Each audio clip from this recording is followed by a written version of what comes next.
Recientemente una agencia de noticias secular, obviamente, publicó el testimonio de varios católicos adultos casados, incluyendo un congresista norteamericano, que daban testimonio de cómo ellos habían tenido hijos mediante la fecundación in vitro y cómo estos hijos no eran producto del pecado y cómo ellos no habían hecho mal y cómo discrepaban con la enseñanza de la iglesia de que la fecundación in vitro era una forma inmoral de reproducción humana, ¿no? Por supuesto, esta agencia que siempre está buscando no solamente los que critican a la Iglesia Católica, sino especialmente esos más cotizados, que son los católicos que critican a la Iglesia Católica, ¿no? Esos son más cotizados todavía. Estaba buscando a estos y los encontró, pero esta agencia en ningún momento preguntó lo que a mí me hubiera gustado preguntarles a estos señores, y es si es que ellos creían que de alguna manera, o sabían de alguna manera, que la fecundación in vitro significaba un aborto. Significaba no uno, sino numerosos abortos. ¿Por qué? Porque la fecundación in vitro supone la eliminación, como hemos explicado en otras ocasiones, de numerosos, no de algunos, sino de numerosos embriones humanos.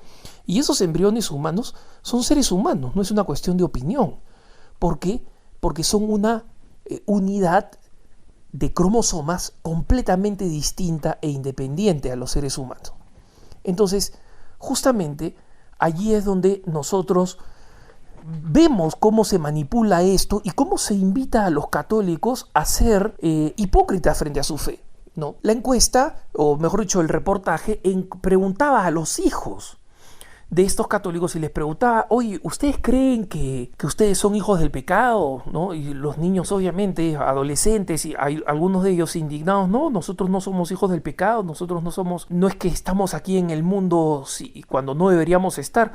Eso no es lo que enseña la iglesia. La iglesia no enseña, en primer lugar, que los hijos que han nacido de un acto inmoral de cualquier tipo tienen menor dignidad, para nada. Ellos no son responsables de lo que ha pasado en la manera como ellos vinieron al mundo. Una persona que ha recurrido a la fecundación in vitro tampoco es que se ha convertido en un mal católico por el resto de su existencia. Yo podría ser un católico menos bueno simplemente porque no vivo la plenitud de las enseñanzas del evangelio. Pero lo que está claro es que ese acto es un acto pecaminoso grave que ha supuesto la muerte de varios embriones humanos, de varios seres humanos creados a imagen y semejanza de Dios con dignidad, y ha supuesto también un acto inmoral porque no ha seguido el camino y el orden natural para la reproducción humana. Recientemente, un amigo me contaba de una persona que estaba tan desesperada por tener hijos, o esta persona ya mayor, fuera de edad de poder digamos, ser fecundada naturalmente, que a pesar de ser católica, no solamente esta persona había recurrido a métodos que la iglesia considera inmorales, sino que había ido buscando y consultando, entre comillas, con distintas autoridades eclesiásticas, según él me relatan, ¿no? Y finalmente, una de estas autoridades, que esta persona señala tendría pues nivel episcopal, nivel de obispo, le dijo: mire, en realidad las enseñanzas de la iglesia no son exactamente así. Las enseñanzas en la Humanae Vitae se llegó de alguna manera por una especie de consenso que pensaba lo opuesto, ¿no? Porque muchas personas opinaron lo contrario de lo que finalmente terminó enseñando Pablo VI, y lo que enseña la iglesia en algunas ocasiones como sí, luego termina siendo no, y al revés, lo que es no termina siendo sí. Y obviamente, cuando las cosas se presentan así, cuando las cosas se presentan de esta manera, lo que estamos viendo es un deseo de relativizar la enseñanza de la iglesia. ¿Para qué? Para satisfacer el deseo apasionado de una persona.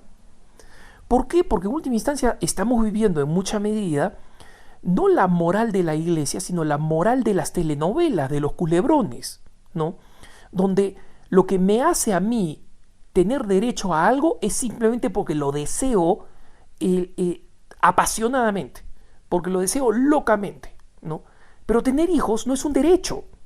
Como no es un derecho que yo me case con tal persona, si tal persona no quiere, no importa cuán apasionado yo esté. Pero en las telenovelas, el final feliz, entre comillas, es que el bueno, entre comillas, y la buena, entre comillas, se terminan saliendo con la suya. Esa es la historia. No importa si en el camino se murió tal, no importa si le quitaron la riqueza a tal, no importa si esto supuso que le quitaran la esposa o el esposo a tal. No, es salirse con la suya. Y muchos católicos han terminado creyendo que primero es lo que quieren y luego ver cómo justificarlo mediante la iglesia. Y justamente, ¿por qué muchos católicos van buscando de un lado a otro, curas, obispos, etcétera? Saben en su conciencia que por más que un obispo les diga, mira, sí, adelante, está bien lo que estás haciendo, ellos saben que está mal. Y en la conciencia les molesta, y por eso que argumentan y argumentan y argumentan. No, la iglesia en realidad a veces dijo sí, después dijo no. Sí, pues, pero primero, la iglesia nunca ha dicho sí, después no en cuestiones doctrinales. Nunca ha dicho sí, después no en cuestiones dogmáticas centrales, en cuestiones fundamentales de moral. Nunca. Lo ha dicho en prácticas pastorales, como por ejemplo, no es bueno comulgar todos los días, después sí es bueno comulgar todos los días. No. Primero, ayuno de 24 horas antes de recibir la comunión, no ayuno de 1 hora. De ninguna manera la comunión debe recibirse en la mano. Bueno, está bien, no se alienta, pero se acepta que se reciba en la mano. Cosas así, que son pastorales, ¿no? De ninguna manera la iglesia ha dicho, ¿sabes qué? Esta antes creíamos en la Santísima Trinidad, ahora ya no. Antes creíamos que Jesús había resucitado, ahora ya no. Póngame un ejemplo. Siempre hablan de generalidades, sí, la iglesia dijo sí, después no. Y cuando tú les preguntas, a ver, dame un ejemplo, no, Galileo. Oye, Galileo no fue la iglesia. Galileo no fue la iglesia. Galileo fueron una serie de cardenales, de autoridades eclesiásticas.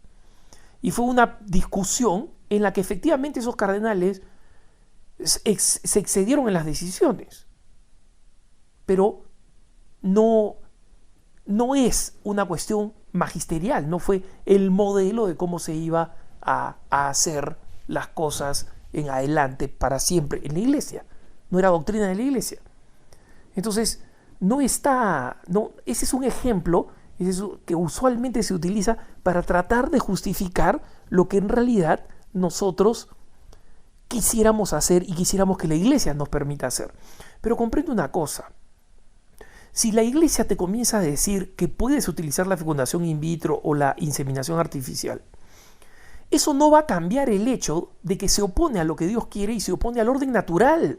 El orden natural no es así. Aquí la ciencia está deformando cosas que deberían ser naturales. Y el rechazo histórico a que la ciencia se preste a eso es algo que es anterior al cristianismo. Recuerden ustedes la historia del Minotauro, de este monstruo con cabeza de toro. La razón por la cual Dédalo, el científico famoso, fue arrojado ahí con su hijo Ícaro en el laberinto, para no poder salir nunca, es porque, entre otras cosas, él había contribuido a que la diosa que se le había venido en capricho tener relaciones con un toro, relaciones sexuales con un toro, él había creado el aparato para permitir esta relación abominable, que tuvo como consecuencia el nacimiento de un monstruo como el Minotauro. Entonces, ya en esa leyenda nosotros vemos precristianamente que se ve con horror el hecho de que la técnica